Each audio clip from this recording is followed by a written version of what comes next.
아니라 우리 대학로 공동체도 여러 가지 어려움과 시련이 있었습니다. 이 힘들고 지친 우리 모든 동역자님들께 하나님의 은혜와 평강이 함께하기를 기도합니다. 네. 우리가 하나님의 은혜와 평강을 덧입는 마음으로 이 오른손을 들어서 머리 위에다 딱 두고 하나님으로부터 은혜와 평강이 있을지어다. 해보겠습니다. 시작. 하나님으로부터 은혜와 평강이 있을지어다. 네. 다시 한번 해보겠습니다. 시작. 하나님으로부터 은혜와 평강이 있을지어다. 네. 옆 사람과 악수를 하면서 하나님의 은혜와 평강이 함께하기를 기도합니다. 하나님의 은혜와 평강이 함께하기를 기도합니다. 본문에 나오는 고린도 교회도 여러 가지 힘든 문제들이 있었습니다. 분쟁이 있었고 음행이 있었고 여자들이 예배 때 복장을 어떻게 하느냐에 따라서 또 문제가 생겼고 또 소송 문제가 있었고 아주 문제가 복잡하게 얽혀 있었습니다. 그래서 고린도 성도들은 아주 지치고 힘들었습니다. 이런 상황에 사도 바울은 그들을 위해서 그들의 문제를 해결하기 위해서 본 편지를 쓰게 되었습니다. 그 중에 오늘 본문은 분쟁 문제를 어떻게 해결할 것인가를 다루면서 십자가의 도를 말씀하고 있습니다. 우리가 십자가의 도 말씀을 마음에 깊이 영접하고 한 해를 시작하고 십자가의 도로 승리하기를 간절히 원합니다. 네. 첫째, 온전히 합하라. 사도 바울은 문제 많은 고린도 성도들을 향해서 다짜고짜로 야단부터 치지 않았습니다. 오히려 그들이 신앙을 인정해 주었습니다.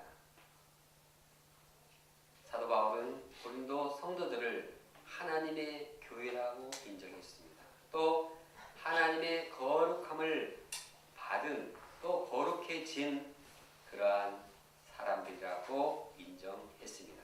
그러면서 그리스도의 은혜와 평강이 있기를 간구했습니다.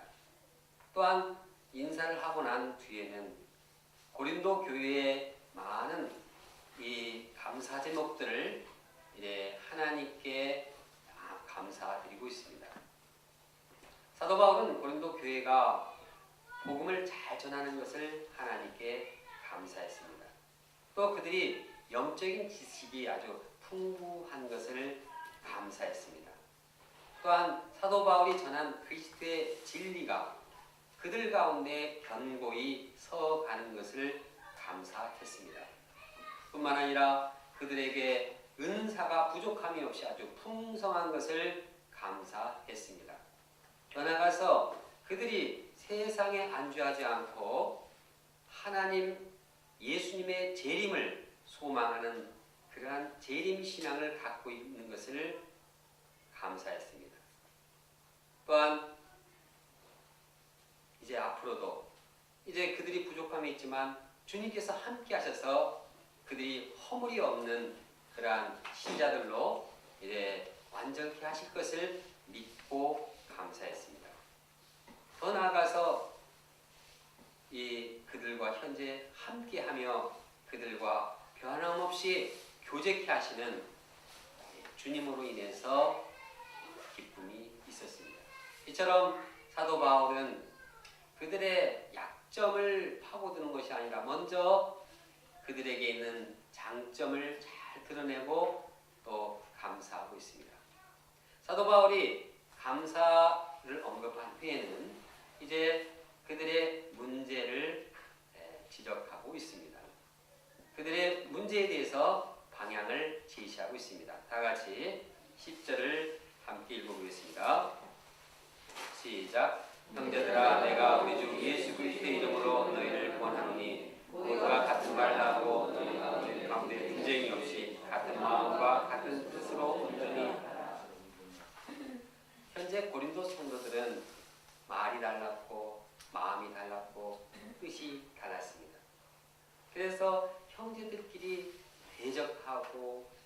미워하고 시기하고 분쟁했습니다.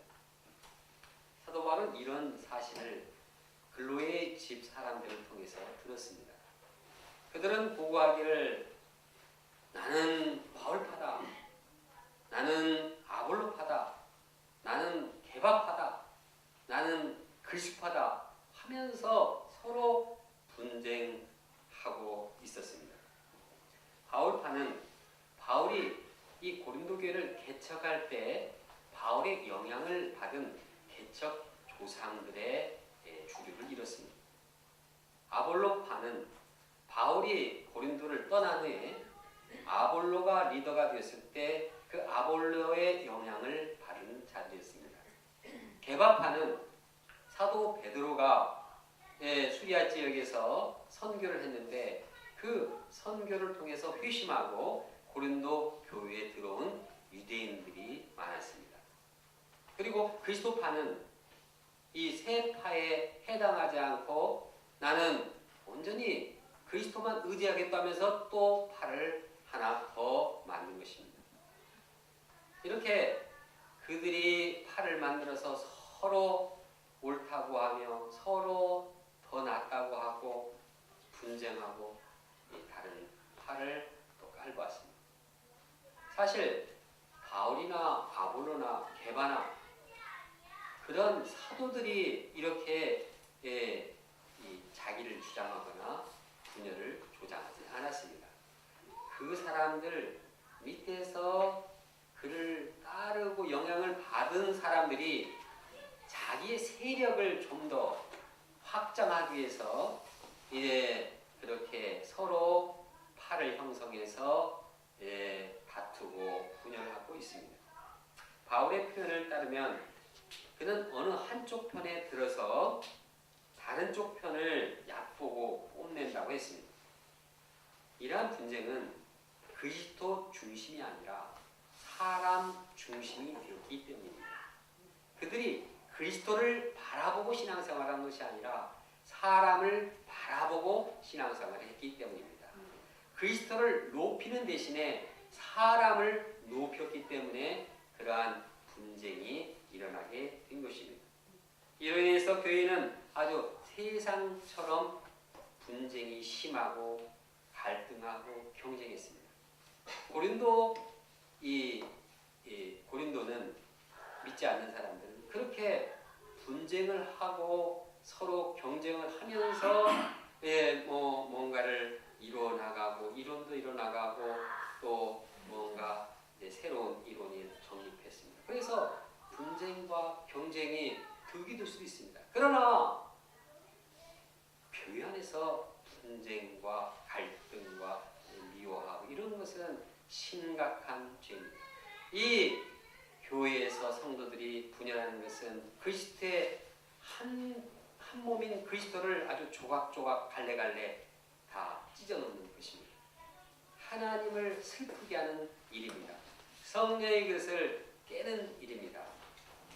이것은 세상에서는 있을 수 있는 일이지만 영적으로 볼 때 이것은 아주 하나님이 슬프게 하는 죄악인 것입니다. 그래서 바울은 그들을 책망했습니다. 그리스도께서 어찌 나뉘었느냐? 바울이 너희를 위하여 십자가에 못 박혔느냐? 바울의 이름으로 너희가 세례를 받았느냐? 성도들을 구원한 분은 바울이 아니라 예수 그리스도십니다. 그들이 세례를 받은 것은 바울의 이름으로가 아니라 예수 그리스도의 이름으로 세례를 받았습니다. 그러므로 그들은 바울이 아닌 예수 그리스도를 감사하고 예수 그리스도를 높이고 예수 그리스도를 자랑하고 예수 그리스도께 감사했습니다. 예수 그리스도 안에서 서로 감사하고 서로 사랑해야 마땅했습니다. 그러나 그들의 초점은 사람에게 향했습니다. 사람에게 향했을 때 그들은 서로 분열했습니다. 그러므로 그들은 사람 중심의 신앙을 회개하고 그리스도 중심의 신앙으로 온전히 합해야 하는 것입니다. 사도 바울은 분쟁 문제를 서신에 가장 먼저 언급하고 있습니다.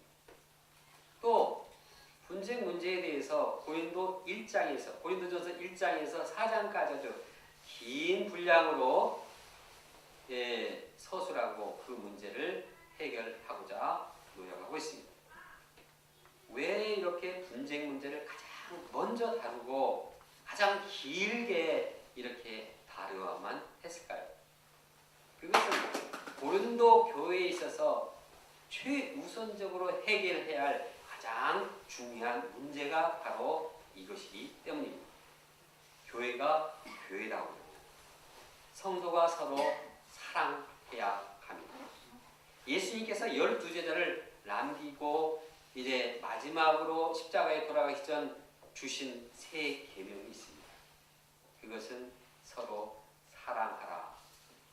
제자들끼리 서로 사랑하라는 계명입니다. 너희가 서로 사랑하면 이로써 모든 사람이 너희가 내 제자인 줄 알리라.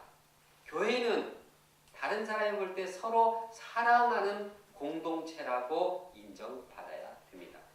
그 정도로 성도 간의 사랑이 먼저 이루어져야 되는 것입니다. 그러나 고린도 성도들은 사랑하지 않았고 사랑하는 대신에 싸우고 분열했습니다.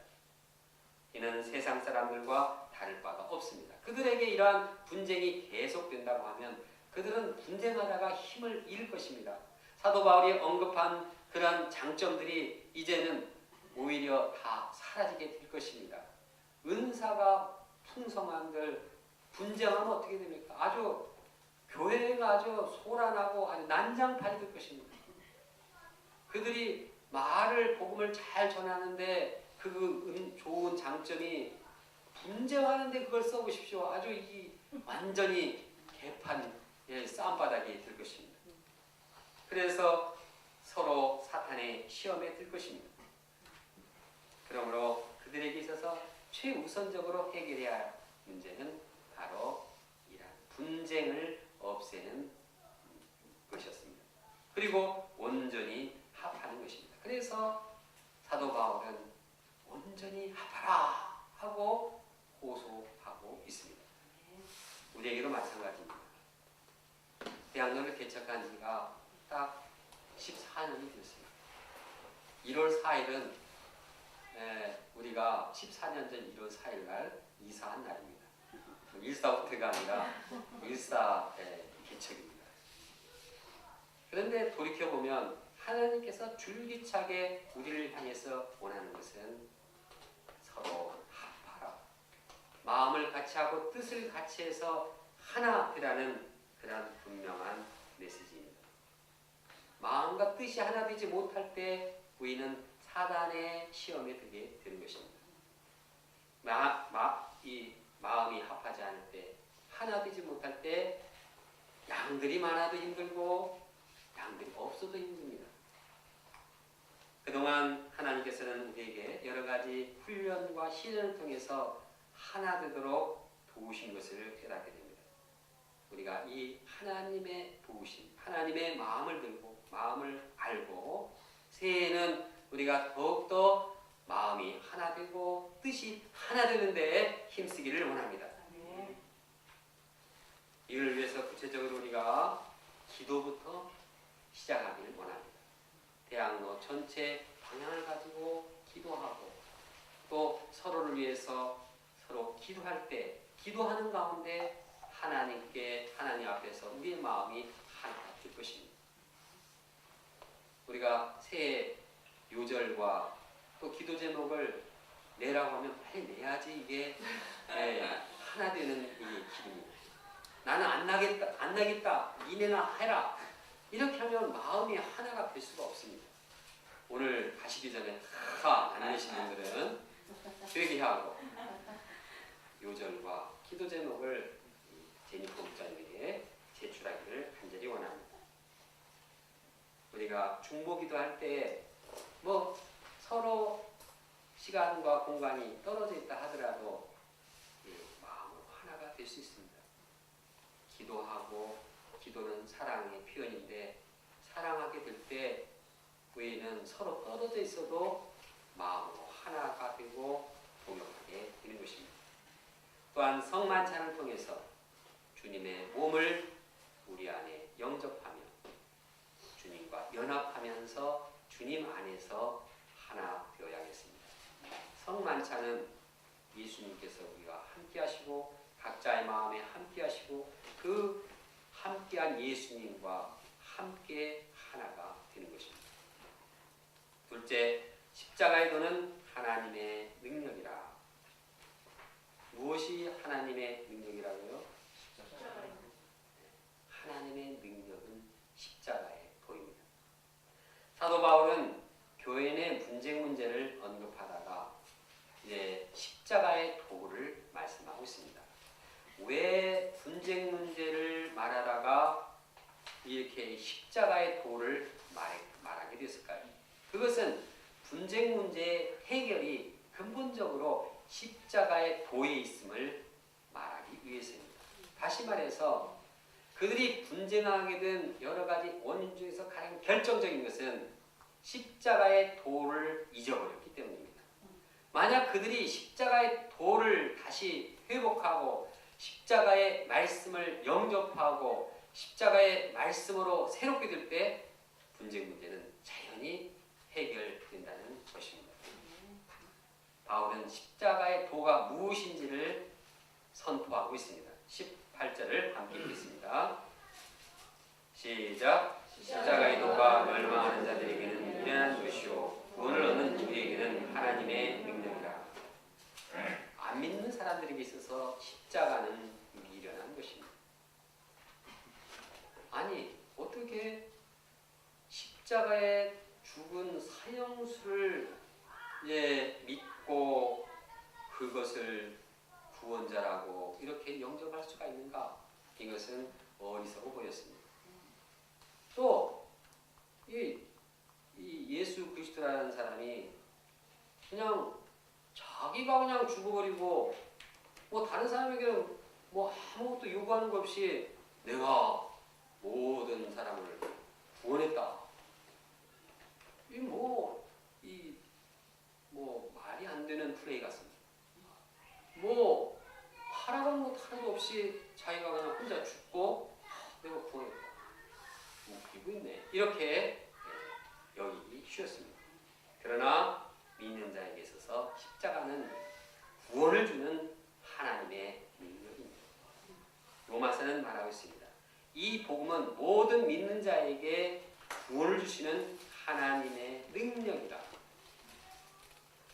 십자가의 복음은, 십자가의 도는, 십자가의 말씀은 구원을 주는 하나님의 능력입니다. 십자가의 복음은 우리에게 어떤 행위도 요구하지 않습니다. 단지 십자가의 말씀을 믿기만 하면 거기에 구원이 있습니다. 십자가의 도를 영접하기만 하면 죄사함이 있습니다. 십자가의 도를 영접하기만 하면 우리는 사망에서 생명으로 옮겨지게 됩니다. 놀라운 변화가 일어납니다. 이것은 이론이나 말장난이 아닙니다. 이것은 하나님께서 하시는 능력의 역사입니다. 우리 가운데 이러한 역사가 있기에 우리는 십자가의 복음을 통해서 구원을 덧입었습니다. 하나님의 능력을 체험했습니다.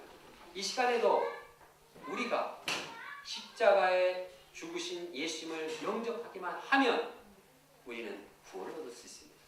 하나님의 능력이 우리와 함께 하는 것입니다.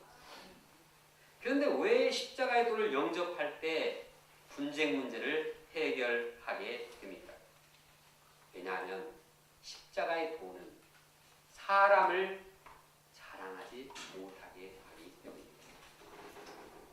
다시 말해서 우리를 구원하신 것이 십자가의 도인데 이 우리를 구원하신 십자가의 도 앞에서 사람이 한 것이 없습니다. 구원을 이루기 위해서 한 것이 없습니다. 구원의 십자가는 하나님이 구원하셨습니다. 구원의 십자가는 하나님께서 예비하셨습니다. 구원의 십자가는 하나님께서 준비하신 것입니다. 인간은 죄에 대해서 아무런 대책이 없었습니다. 자기가 죄가 있는지, 자기가 구원받아야 할 죄인지도 모르는 자들이었습니다. 세상에 아무리 지혜가 있고 총명한 자들아 할지라도 사람의 지혜로는 구원을 얻게 할 수 없었습니다.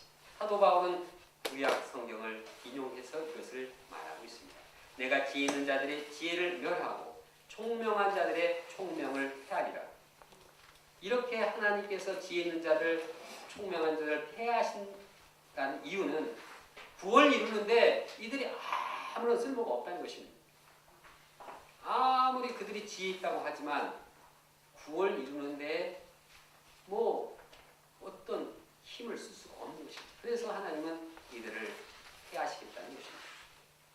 세상에 있는 지혜자, 선비, 변론가들의 지혜도 구원을 얻는 데는 아무런 쓸모가 없습니다. 구원을 얻는 데 쓸모가 없는 사람들을 왜 자랑하고 왜 그들을 높이면서 서로 싸우냐 하는 것입니다. 그럴 이유가 없다는 것입니다. 십자가는 하나님께서 우리를 위해서 일방적으로 예비하신 길입니다. 십자가는 하나님께서 구원의 능력을 베푸시는 통로입니다. 하나님께서 십자가를 통해서 어떤 흉악한 죄인도 다 구원할 수 있게 만드셨습니다. 십자가 없이는 아무도 구원을 얻을 수가 없습니다. 십자가만이 우리를 구원하게 하는 하나님의 능력입니다. 이를 위해서 하나님의 아들 예수 그리스도께서는 보배로운 피의 희생을 하셔야 했습니다. 하나님의 아들로서 자신이 온전히 죽으심으로써 모든 인류의 죄 문제를 다 사해 주신 것입니다. 이렇게 인간의 구원을 위해서 죽으시고 피 흘리신 십자가 앞에서 어떻게 사람을 자랑할 수 있습니까? 바울이 그들이 구원해 준 것도 아닙니다. 베드로가 그들을 구원해 준 것도 아닙니다. 그런데 어떻게 그 사도들을 자랑하면서 그들을 높이고 분쟁하며 싸울 수 있습니까? 그들이 분쟁하고 싸우는 것은 그 마음에 십자가의 그 은혜를 잃어버렸기 때문입니다. 십자가의 말씀이 그 마음 가운데 사라졌기 때문입니다.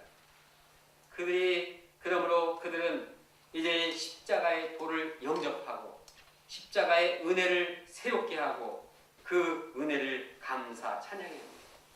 이와 같이 십자가의 말씀을 중심한 생활할 때 그들은 분쟁하지 않고 온전히 마음을 합하게 될 것입니다. 마음에 십자가의 은혜가 함께 하는데 거기에 왜 분쟁이 있겠습니까? 나를 구원하신 그 십자가의 그 뜨거운 사랑이 우리 마음 가운데 있을 때 왜 우리가 사람을 서로 쫓고 그것으로 인해서 분쟁하게 됐습니까?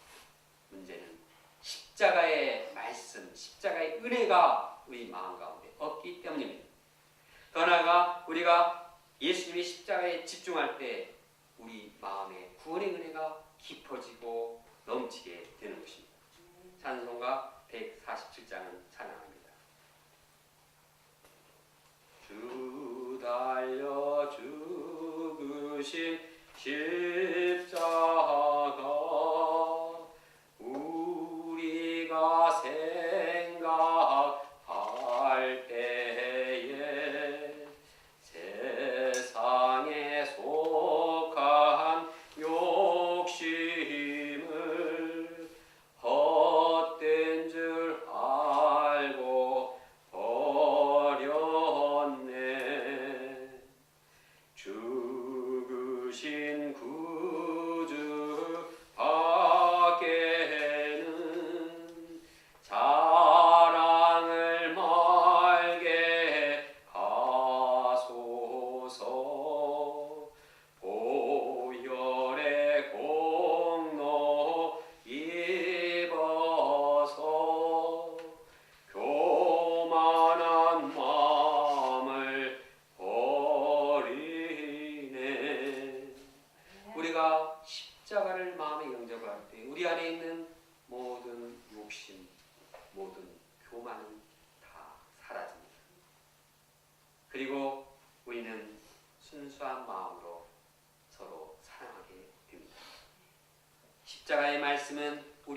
있는 모든 죄 문제를 다 사해 줍니다. 십자가의 말씀은 개인뿐만 아니라 우리 교회의 문제, 우리 민족의 문제, 세계 모든 문제에서 구원케 하는 능력이 있습니다. 십자가는 세상을 구원할 수 있는 유일한 소망입니다. 십자가는 세상을 구원시키는 하나님의 능력입니다. 그런데 우리는 십자가의 말씀에 집중하여 살고 있는지 살펴보기 원합니다. 우리의 신앙이, 우리의 삶이 십자가의 도에 초점이 맞춰 있는지, 아니면 마음과 생각이 항상 사랑으로 가득 차 있는지. 우리가 십자가의 말씀을 잊어버리면은 사람 중심이 될 것이고, 이로 인해서 우리는 그 마음의 분쟁 문제를 해결할 수 없게 될 것입니다. 그러나 우리가 십자가의 말씀을 영접하며 살게 될 때 우리는 십자가의 은혜 가운데에서 감사하고 하나 되고 서로 사랑하게 될 것입니다. 더 나아가 십자가의 말씀으로 인해서 그 구원의 은혜가 더욱더 커질 것입니다. 그러므로 새해 우리가 십자가의 도를 잊지 말고 항상 십자가의 말씀 안에 거함으로써 하나님의 능력, 하나님의 은혜로 충만한 삶을 살기를 원합니다. 그런데 어떻게 우리가 십자가의 말씀을 효과적으로 영접하고 전할 수 있을까요? 그것은 우리가 십자가의 의미를 잘 영접하고 실천할 때입니다. 십자가의 그 의미가 무엇입니까?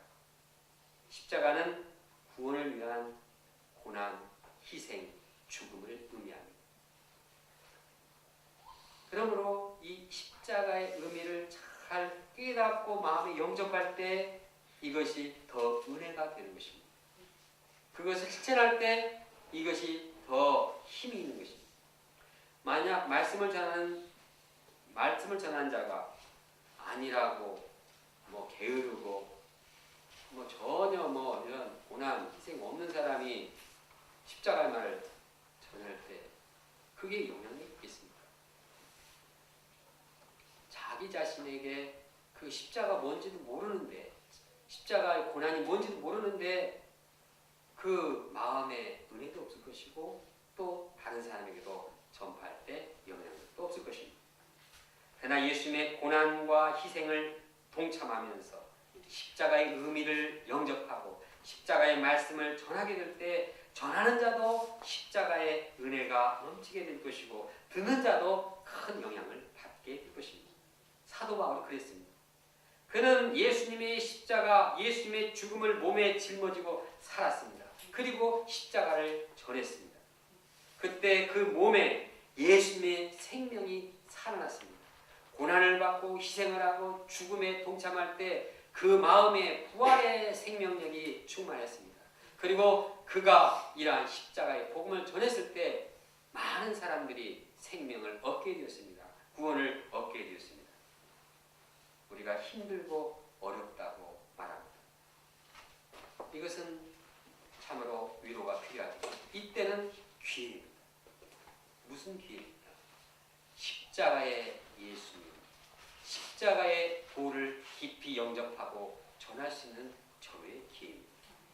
우리가 어렵고 힘들 때 십자가의 고난 받으신 그 예수님, 그 고난으로 인해서 우리를 구원하신 그 은혜를 영접하고 그것을 또 전할 때 거기에 놀라운 구원의 역사, 하나님의 능력의 역사가 이루어질 것을 믿습니다.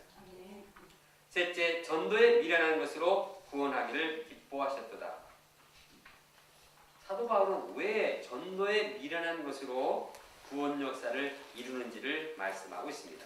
21절을 함께 읽어보겠습니다. 시작. 하나님이 지혜에 있어서는 이 세상이 자기 지혜로 하나님을 알지 못하고 하나님께서 전도에 미련한 것으로 믿는 자들을 구원하시기를 기뻐하셨다. 여기서 보면 세상의 지혜로는 하나님을 알지 못한다고 했습니다. 세상의 지혜로는 하나님을 알지 못하고 구원을 얻을 수가 없습니다.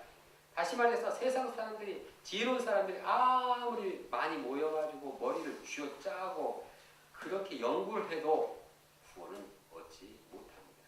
왜냐하면 구원이라는 것은 세상의 지혜가 아니고 사람들의 지혜에서 나오는 것이 아니기 때문입니다. 사람들은 참 지혜로운 것 같은데 참 지혜롭습니다. 발랄하고 하고 아주 정말 어떻게 저렇게 할 수 있을까 지혜롭습니다. 그러나 구원을 이루는 데는 대책이 없습니다. 구원을 이루는 데는 속수무책입니다. 그러므로 하나님께서는 사람들을 구원하기 위해서 만든 방법이 있습니다. 그것이 무엇입니까? 그것이 전도입니다. 하나님은 전도를 통해서 사람을 구원하십니다. 여기서 전도라는 것은 선포라는 의미를 가지고 있습니다. 전도란 권위를 가지고 선포함으로써 듣는 자가 받아들이도록 하는 것입니다. 왜 그렇게 선포하고 전해야만 합니까?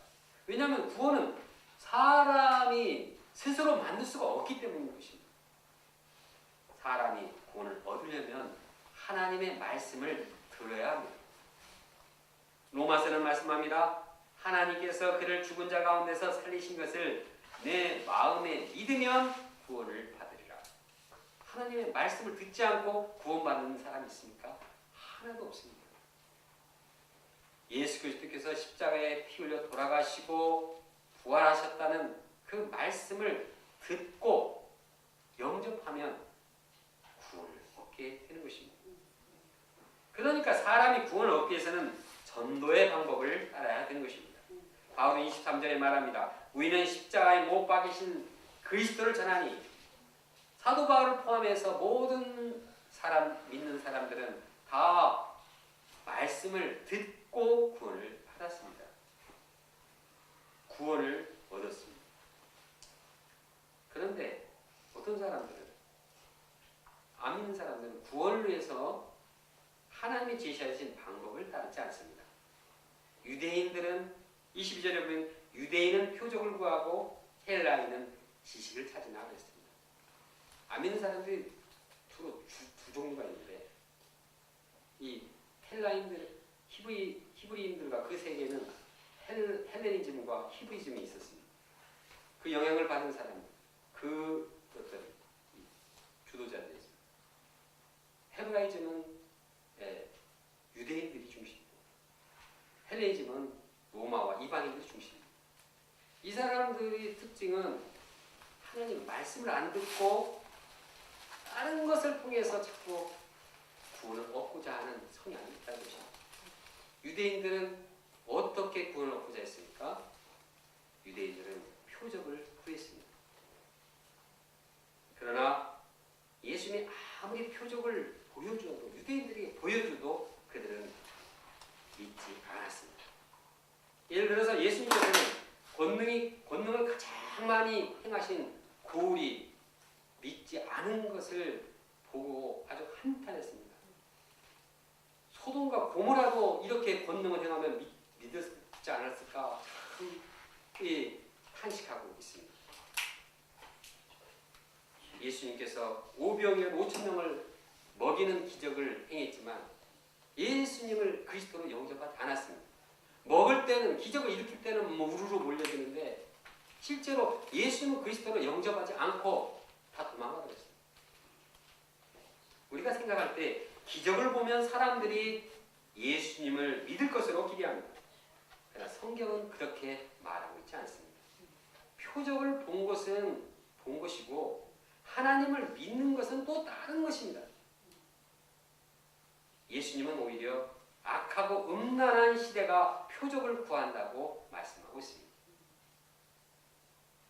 또한 헬라인들은 구원을 위해서 지혜를 찾았습니다. 헬라인들의 특징은 자신들의 지혜가 있으면 어떤 목적지에 이룰 수 있다고 생각하는 것입니다. 사람이 지혜를 모으면 못할 것이 없다는 것입니다. 구원도 이룰 수 있다고 생각하는 것입니다. 그래서 머리를 짜고 생각을 하고 이렇게 하는, 그래서 모든 것을 이룰 수 있다고 자부하는 자들이었습니다. 그러나 구원은 인간의 지혜로 얻지 못합니다. 불가능한 일입니다.